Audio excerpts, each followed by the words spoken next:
ఇమామే హుసైన్ రదియల్లాహు తాలాను వారు కర్బలా యొక్క మైదానానికి ఎందుకు వెళ్ళారు? యుద్ధం దేని వలన జరిగింది? ఇమామే హుసైన్ వారితో ఎవరున్నారు? యుద్ధంలో ఎవరు పాల్గొన్నారు? వారి యొక్క వీరమరణం ఏ విధంగా జరిగింది? వారు ఎలా అమరవీరులయ్యారు? డీటెయిల్గా నేను చెప్పి ఉన్నాను సోదరులారా. డిస్క్రిప్షన్లో కూడా లింక్ ఉంది.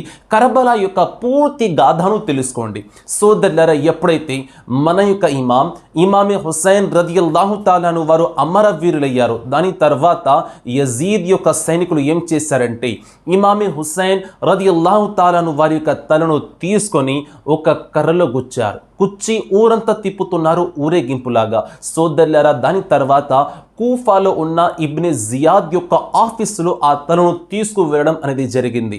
ఇబ్నే జియాద్ ముందు మన ఇమామే హుసైన్ వారి యొక్క పవిత్రమైన తలను పెట్టారు సోదరులారా. ఆ తర్వాత ఇబ్నే జియాద్ అనే నీచుడు ఏం చేశాడంటే సోదరులారా ఒక చిన్న కర్ర తీసుకొని ఇమామే హుసైన్ రదియల్లాహు తాలాను వారి యొక్క పెదాల మీద కొట్టడం ప్రారంభించాడు.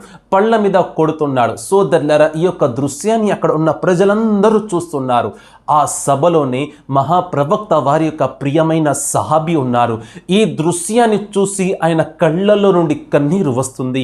ఆయన ఆ సభలో నుంచుని అంటున్నారు, ఓ ఇబ్నే జియాద్, నువ్వు ఈ యొక్క పని చెయ్యకు, ఎందుకంటే నేను కళ్ళారా చూసి ఉన్నాను. ఏ పెదాలలో అయితే నువ్వు కొడుతున్నావో అదే పెదాల యొక్క ముద్దు మహాప్రవక్త వారు తీసుకునేవారు. ఇమామే హుసైన్ వారిని ఎంతోగానో ప్రేమించేవారు, ఎంతోగానో ఇష్టపడేవారు. అదే పెదాలను ఎన్నోసార్లు ముద్దు పెట్టుకోవడం నేను కళ్ళారా చూసి ఉన్నాను. అందుచేత నువ్వు పెదాల మీద కొట్టవద్దు. సోదరులారా, ఈ మాటలు విన్న తర్వాత ఇబ్నే జియాద్ కి కోపం వస్తుంది. అతడు అంటున్నాడు, ఓ జైద్ ఇబ్నే అర్కం, నువ్వు ఇలాంటి మాటలు మాట్లాడకు. ఒకవేళ నువ్వు వృద్ధుడు కాకపోతే ఈ యొక్క సమయంలోనే నా కత్తితో నా చేతులతోనే నేను నిన్ను చంపేసి ఉండేవాడిని. అల్లాహు అక్బర్. హజ్రత్ జైద్ ఇబ్నే అర్కం రదియల్లాహు తాలాను వారు అంటున్నారు, సోదరులారా, వింటే గుడ్డె బద్దలైపోతుంది. నువ్వు ఇమామే హుసైన్ వారిపైనే దాడి చేశావు. ఇమామే హుసైన్ వారి ముందు నా యొక్క ప్రాణాలని నేను త్యాగం చేయడానికి కూడా సిద్ధంగా ఉన్నాను. అల్లాహు అక్బర్. ఈ యొక్క మాటలు విన్న తర్వాత ఇబ్నే జియాద్ అంటున్నాడు, నువ్వు ముందు ఈ యొక్క సభ నుండి వెళ్ళిపో, నా కళ్ళ నుండి దూరంగా వెళ్ళిపో. నువ్వు వృద్ధుడివి, నేను నిన్ను గౌరవం ఇస్తున్నాను, నీ వయసుకు నేను మర్యాద ఇస్తున్నాను, అందుచేత నువ్వు వెళ్ళిపో. అల్లాహు అక్బర్. ఆ తర్వాత హజ్రత్ జైద్ ఇబ్నే అర్కం రదియల్లాహు తాలాను వారు ఆ సభలో ఉన్న ప్రజలందరికీ తెలియజేసుకుంటా వెళ్తున్నారు, ఇమామే హుసైన్ వారు సరైన మార్గంలో ఉన్నారు. ఇమామే హుసైన్ వారు మీ అందరికీ స్వర్గం యొక్క దారి చూపడానికి వచ్చారు, కానీ మీ అందరూ ఆయనకి మోసం చేశారు. అల్లాహు అక్బర్. ఇటువంటి మాటలు చెప్పుకుంటా ఆ సభ నుండి హజ్రత్ జైద్ ఇబ్నే అర్కం రదియల్లాహు తాలాను వారు వెళ్ళిపోయారు. సోదరులారా, సోదర మహాశివులారా, ఆ తర్వాత ఇబ్నే జియాద్ అనే నీచుడు తన యొక్క సైన్యానికి చెబుతున్నాడు, ఓ సైన్యం, మీరేం చేస్తారంటే ఈ యొక్క తలని కర్రలో గుచ్చి ఊరంతా తిప్పండి, ఊరేగింపు చేయండి. అల్లాహు అక్బర్. డప్పులు మోగిస్తూ ఊరంతా తిప్పడం అనేది జరుగుతుంది. అల్లాహు అక్బర్. సోదరులారా, సోదర మహాశివులారా, దాని తర్వాత ఏం జరిగిందంటే ఇబ్నే జియాద్ అనే నీచుడు కూఫాలో ఉన్న ప్రజలందరికీ చెబుతున్నాడు, ఓ కూఫా నివాసులారా, ఈ రోజు మీరందరూ నమాజే జోహర్ కి జామా మస్జిద్లో హాజరవ్వాలి, అక్కడ నేను ప్రసంగం ఇవ్వబోతున్నాను. అల్లాహు అక్బర్. ఈ యొక్క మాటలు విన్న తర్వాత ప్రజలందరూ నమాజే జోహర్ చేశారు. దాని తర్వాత అతడు మింబర్లో ఎక్కి అంటున్నాడు, అల్హమ్దులిల్లా, అల్లాహ్ ఒక్కడే, అల్లాహ్ మనకి విజయం ప్రసాదించాడు. ఎందుకంటే మేము సరైన మార్గంలో ఉన్నాం, మేము కరెక్ట్ వేలో ఉన్నాం. ఇమామే హుసైన్ ఇబ్నే అలీ రాంగ్ వేలో ఉన్నారు, ఆయన తప్పుడు మార్గంలో ఉన్నారు. అందుచేత ఆయన విజయం సాధించలేకపోయారు. విజయం యజీదు చేతిలో ఉంది. అందుచేత మేము విజయాన్ని సాధించాము, మేము సరైన మార్గంలో ఉన్నాము, అల్లా మాకు విజయం ప్రసాదించాడు. మాజల్లాహి సుమ్మ మాజల్లా, అస్తగఫిరుల్లా. ఇటువంటి మాటలు ప్రజలకి తెలియజేస్తున్నాడు. సోదరులారా, మస్జిద్లో ఒక వృద్ధుడు ఉన్నారు, ఆయన యొక్క పేరు హజ్రత్ అబ్దుల్లా, కానీ ఆయనకి కళ్ళు కనిపించవు. ఆయన ఇమామే హుసైన్ వారిని ఎంతోగానో ప్రేమిస్తారు, మహాప్రవక్త వారిని ఎంతోగానో ప్రేమిస్తారు. హజరత్ అలీ వారిని ఎంతోగానో ప్రేమిస్తారు. అల్లాహ్ మా చేతిలో విజయం ప్రసాదించాడు. అదే విధంగా హుసైన్ ఇబ్నే అలీ అనే నీచుడి యొక్క మరణం కూడా జరిగింది మాజల్లా. ఈ యొక్క మాటలు విన్న తర్వాత హజరతే అబ్దుల్లా అనే గుడ్డివారు ఆయన నిలబడి అంటున్నారు, ఓ ఇబ్నే జియాద్, నువ్వు ఇటువంటి మాటలు మాట్లాడకు, నాకు కళ్ళు కనిపించవు, కానీ మనసు నుండి ఇమామి హుసైన్ వారిని చూడగలను, మనసులో నుండి హజరతే అలీ వారిని చూడగలను, మనసు నుండి నేను మహాప్రవక్త వారిని చూడగలను. నువ్వు మాట్లాడే మాటలు తప్పు. ఇమామే హుసైన్ వారు నిజాయితీ పరులు, ఆయన సరైన మార్గంలో ఉన్నారు. కూఫా ప్రజలందరికీ ఆయన రైట్ వే చూపడానికి వచ్చారు. నువ్వు మోసం చేశావు.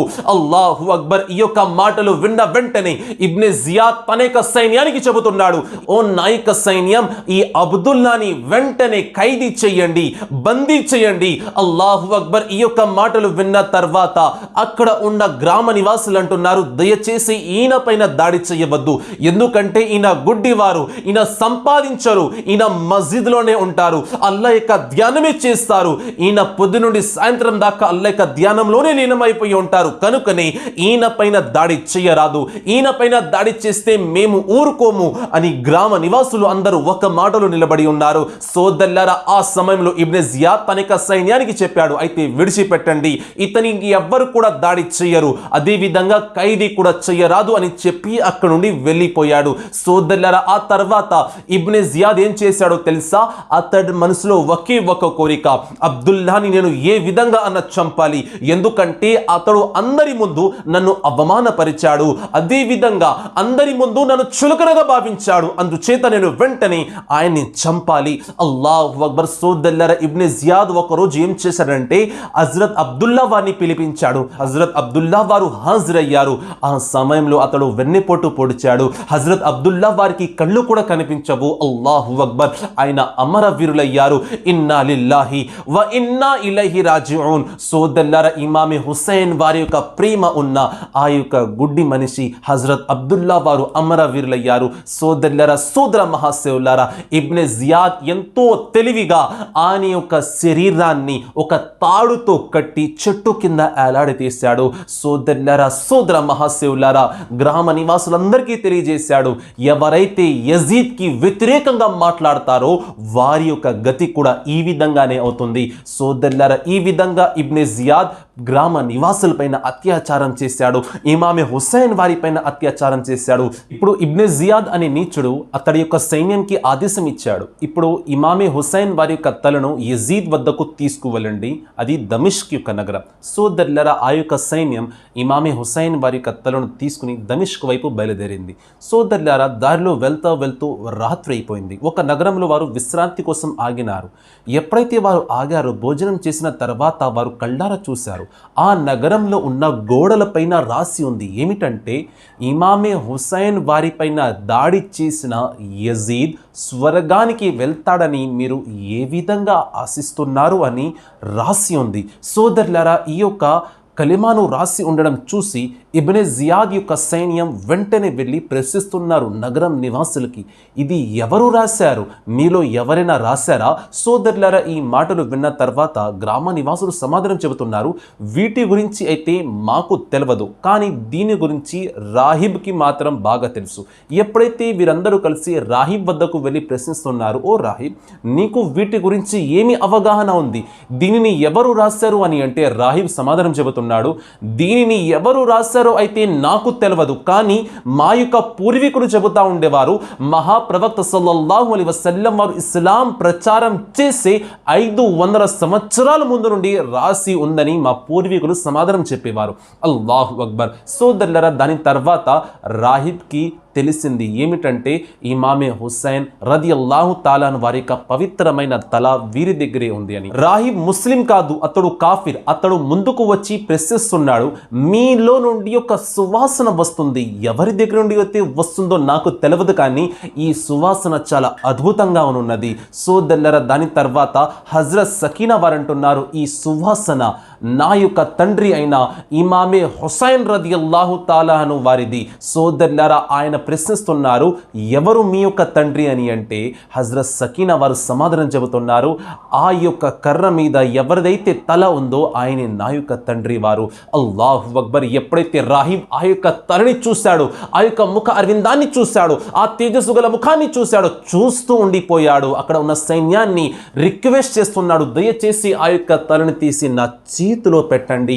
అల్లాహు అక్బర్. దాని తర్వాత సైన్యం ఆ తలని తీసి ఆ పెద్ద మనిషి అయిన రాహిబ్ చేతిలో పెడుతుంది. సోదరులారా, రాహిబ్ అంటున్నాడు, దయచేసి ఈ యొక్క తల రాత్రి మొత్తం నేను ఉంచుకుంటాను, మీరు అనుమతి ఇస్తే. సైన్యం అయితే అనుమతి ఇవ్వలేదు. లేదు, మేము నీకు ఇవ్వలేము, ఇబ్నే జియాద్ యొక్క ఆదేశం, మేము యజీద్ వద్దకు వెళ్తున్నాం, దారిలో మీ నగరంలో ఆగాం, లేదంటే ఆగి వాళ్ళం కూడా కాదు.